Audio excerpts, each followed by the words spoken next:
Good morning, all of you. I welcome you all to Ansarkari. So, we'll be taking up the newspaper for 4th of February 2023 in this video.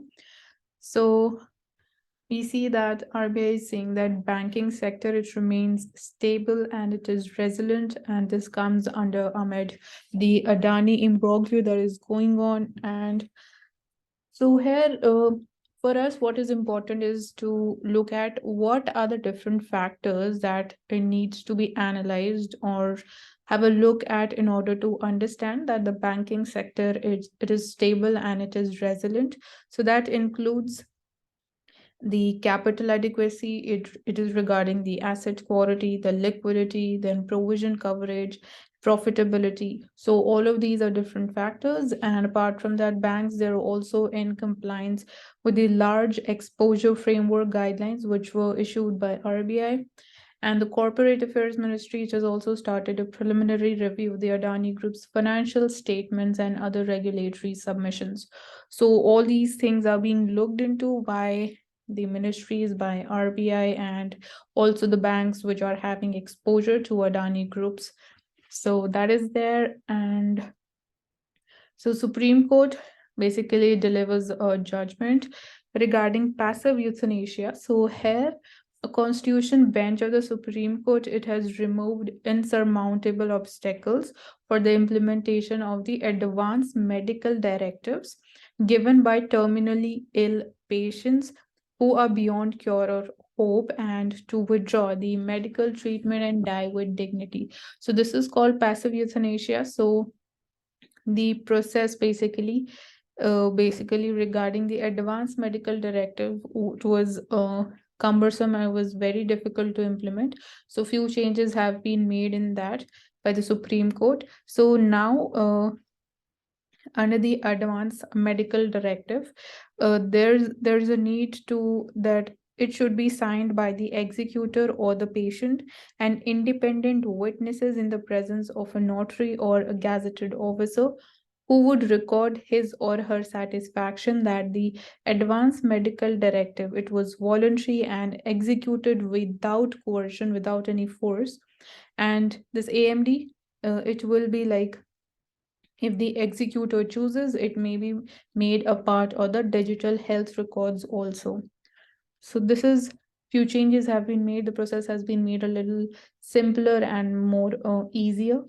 And apart from that, we know that the railway sector it has been like allocated somewhere around 5% of the budget at 5% of the total budget allocations, and this is basically emphasizing the government's push for capital expenditure. So railway ministry is saying that railways it is going to ramp up the booking capacity from 25,000 to 2.25 lakh tickets in 1 minute. So basically he's saying that these funds would be utilized in increasing the capacity of the railways and the entire system.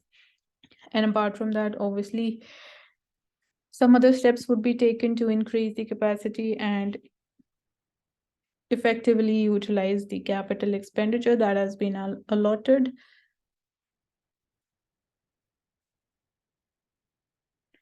Then we are seeing a similar situation that was seen in Joshimath. Again, we are seeing it in Jammu and Kashmir around basically a village which is located in the Doda district.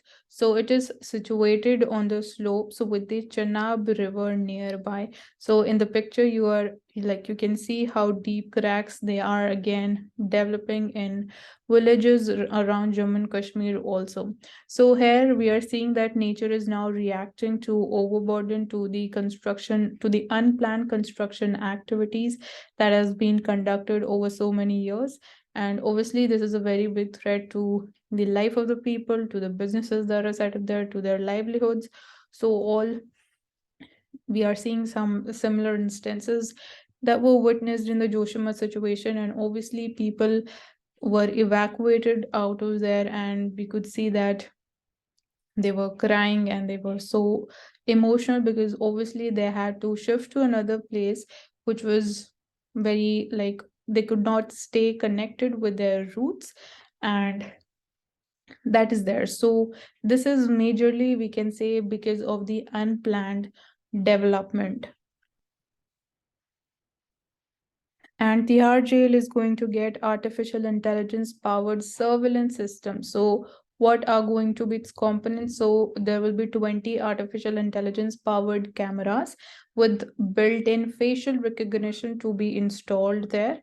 Then there'll be control room in each ward with a calling facility. Staffers will be provided with walkie-talkies to communicate with each other.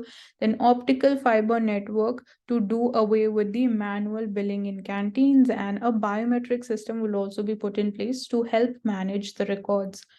So basically, we are seeing increasing role of technology and how it can be leveraged in increasing the security inside the prisons.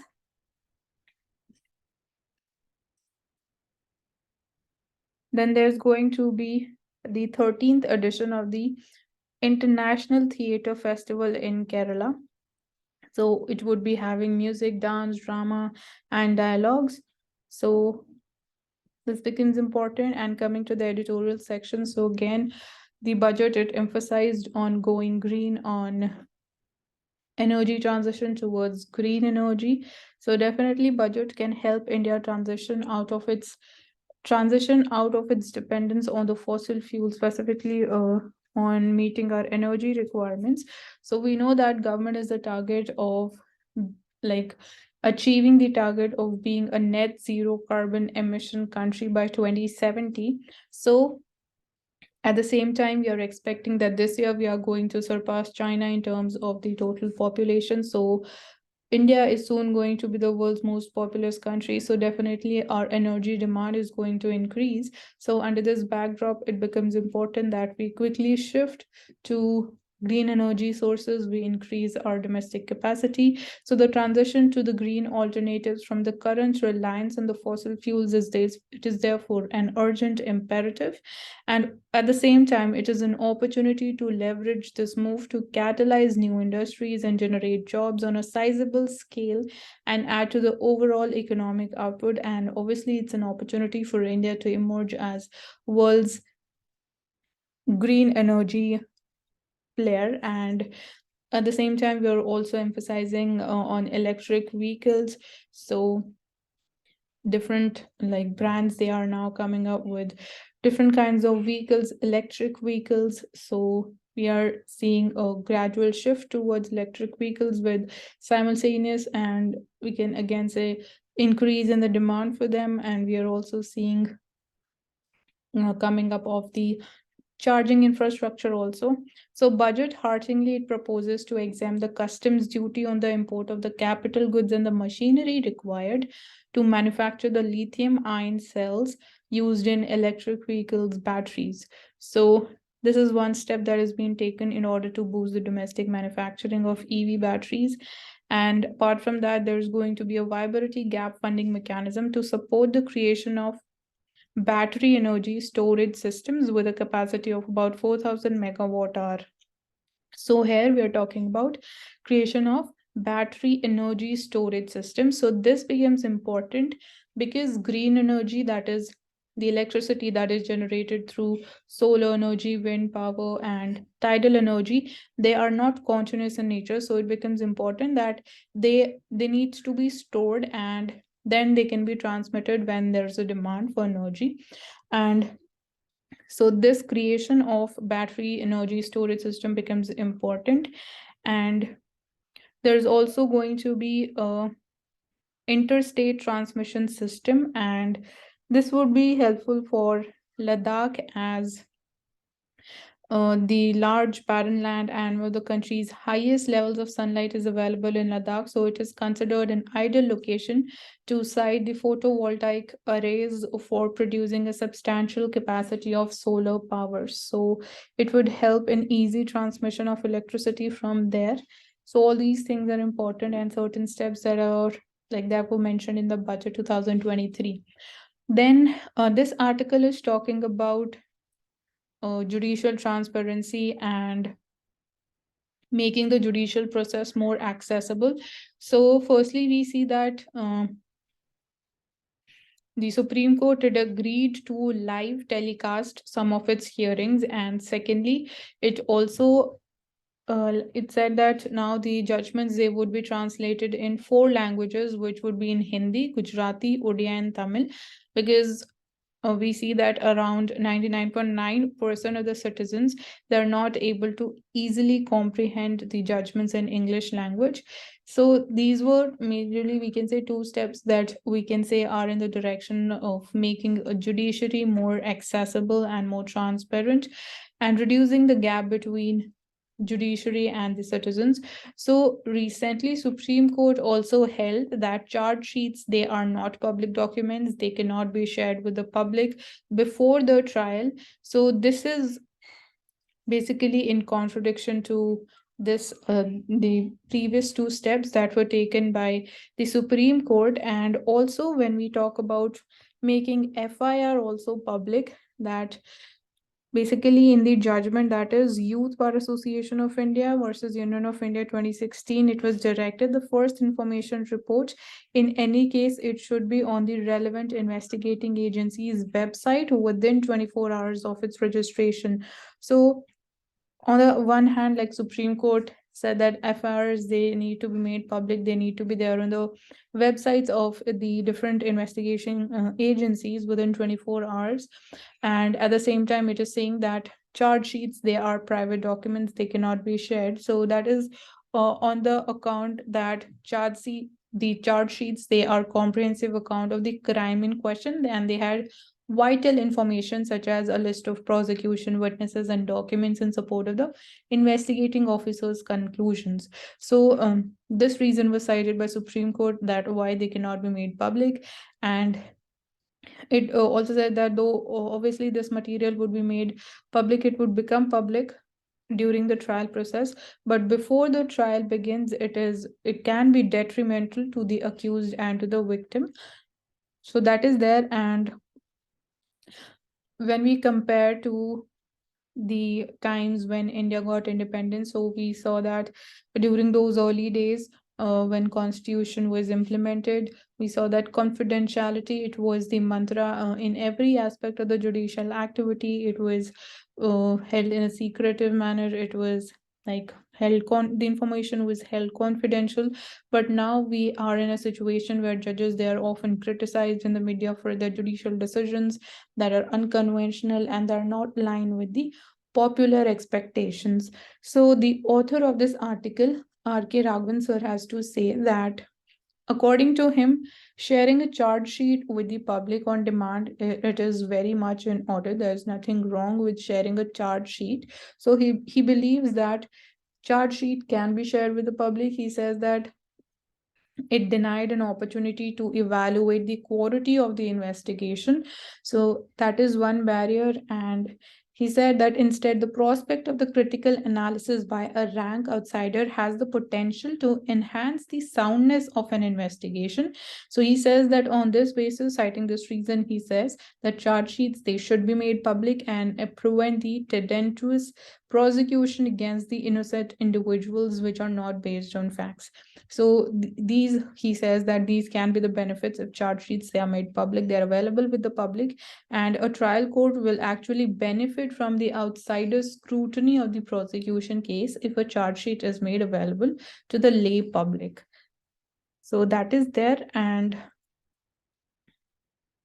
so again, we know tussle going on between the parliament, basically executive, and the judiciary. So here recently, our vice president, he said that parliament is the north star of democracy. So this statement, it comes in the backdrop of when our chief justice of India, he said at a seminar that basic structure doctrine was the north star that gives direction to the interpreters and implementers of the constitution when the path ahead is convoluted. So similar, like he used the word north star for parliament.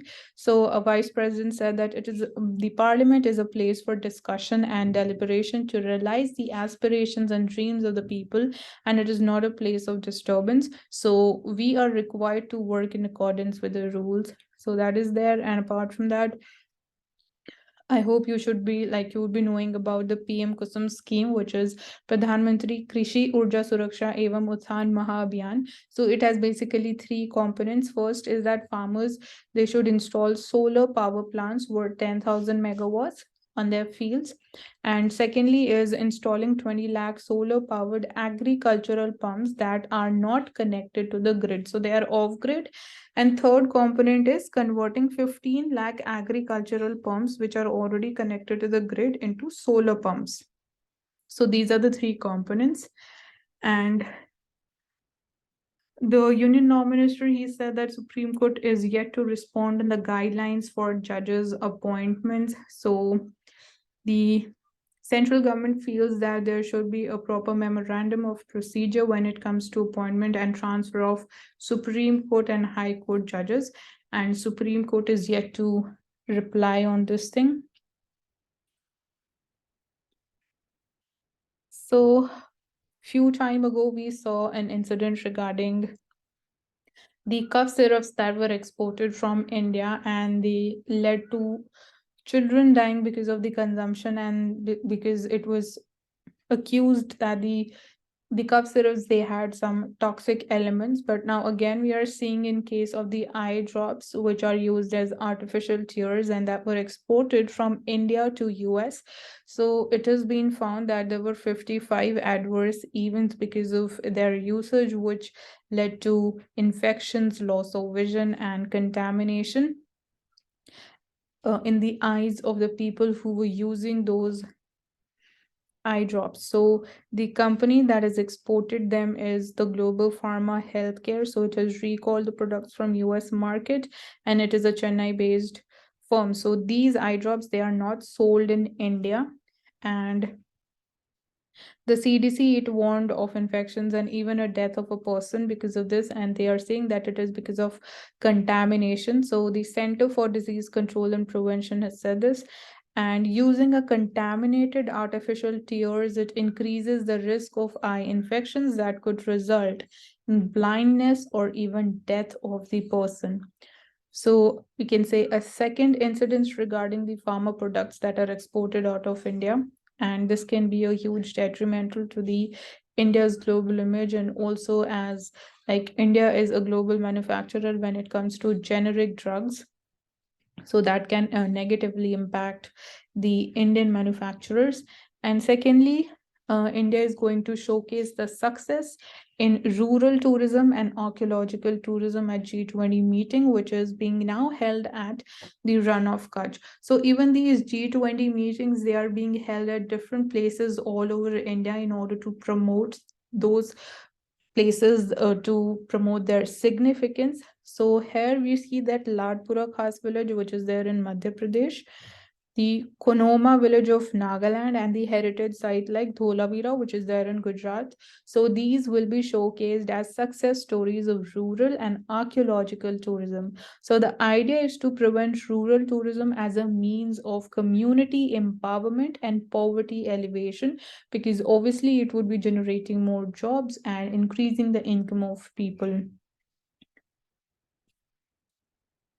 Then Pakistan, it has no other option but to agree to the tough IMF rules, because we know about the economic crisis that is going on in Pakistan, and it is obviously seeking financial aid from IMF. Then regarding the jobs data in US, we are seeing that the hiring in US, it surges, and the joblessness, it edges down. So the unemployment rate, it has slipped to its lowest rate in more than 5 decades in US. So this is, we can say, one of the positive news. And talking about the PMI services index, so it has seen a decline in the month of January, and there was subdued levels of confidence among the service providers towards the future outlook appears to have stymied the job creation. So we know about the huge layoffs in the IT companies and the big tech companies. So the future is not so bright for these companies. So this is the main reason. And the Apple CEO, he says that they are very bullish on India, and Apple, it was investing in retail and online stores in the country and putting out a significant amount of energy here. So this would be aiding in job creation, and definitely Indian economy is resilient. Its performance is resilient as of now. We are not so much dependent upon any global partner when it comes to our economic growth and development. So domestically, we are very strong. Our macroeconomic fundamentals are very strong. So the same goes for the Apple CEO, since he says that he is very bullish on India, and he said that even during COVID-19 times, Apple could perform nicely in the Indian market. And talking about the new tax regime, which was proposed in the budget 2023. So the revenue secretary says that the new personal income tax regime that hinges on the taxpayers who are not availing of any exemptions, it will not affect the country's savings rates, because the household savings which are based on such tax exemptions, they are actually a very small proportion of the total savings. And talking about India's current savings rate, so it is between 27% to 30% of the GDP. And some new small saving schemes that was announced in the budget for the women, and the expansion of scope into other small saving schemes. So that will help the country in improving the savings rate. And apart from that, he says that the revenue estimates in the budget, they are realistic and they're not conservative. So when we talk about the revenue expenditure specifically from the tax sector, so we are seeing high buoyancy in GST and direct tax collections, so that have risen by about 24% this year. But obviously this was a nice performance when it comes to tax collections, so this cannot be expected every year. So he says that one of the reasons for increase was obviously because of the base effect also. So here you should be clear with the meaning of what is a low base effect. So here, low base effect basically means during COVID-19, obviously, there was not such a huge amount of tax collection. So the base year collections being low, and when we compare uh, the following year's performance, and where we see even a small increase, that would appear to be a huge increase, because here the figures of the base year are very low. So this is low base effect. And secondly, there was a slight increase in GST rates in July also. So direct taxes, they also showed a sharper rise, because the income tax return filing dates, they were advanced to normal dates. So that is there. And apart from that, when we talk about the Adani issue, so the Dow Jones, which is an index and which incorporates 30 companies which are mostly traded on the New York Stock Exchange. So it is saying that Dow Jones, it is going to drop the Adani Enterprises from its indices, given the whole issue which is going on regarding the Adani group of companies. So the move, it comes amid the stock exchanges, that is the Bombay Stock Exchange and the National Stock Exchange NSE. It is putting three Adani Group companies, which is Adani Enterprises, Adani Ports and Special Economic Zone, and the Ambuja Cement, which was recently acquired by Adani Group. So all these three companies, they are under the NSE and BSE's short-term additional surveillance measures. So under this backdrop, and because of this whole issue regarding the Adani Group, which has been accused of stock manipulation and accounting fraud, so Dow Jones, it is going to drop the Adani Enterprises from its indices. And this is definitely going to impact the Adani Group also. Now we'll take a Financial Express. However, like, we do not have something really important from this newspaper today, but we can have a look at few things here. It is like regarding the Adani group of companies. So finance minister and RBI says that all is well with the banks. And here you can see these are different Adani group of companies and what were their performance. This is one day performance. So basically on 2nd February, their performance, you can see that Adani Green, the share prices fell by 10%, then Adani Power, it fell by 5%. Then in Adani Transmission, which is regarding transmission of power, then its share fell by 10%. And few companies also saw a growth. So Adani Ports increased by almost 8%. ACC increased by 5%, Ambuja Cements increased by 6%. So that is right now the situation. Their balance sheets are being the financial statements that they are being analyzed now. And government is going to convert the Vodafone Idea's 16,000 crore rupees dues into equity. So this can also positively impact the share prices of Vodafone Idea. So that is there. And we have talked about the services PMI in January. So even the manufacturing PMI, it has dropped in the month of January to 54. And this blue one is for the services PMI.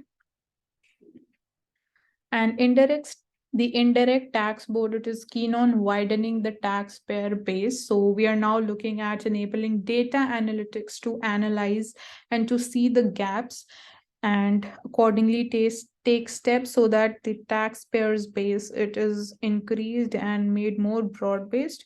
So for instance, we are looking to identify people who have supposedly received goods but they have not shown any evidence of having used those goods. So that is there. And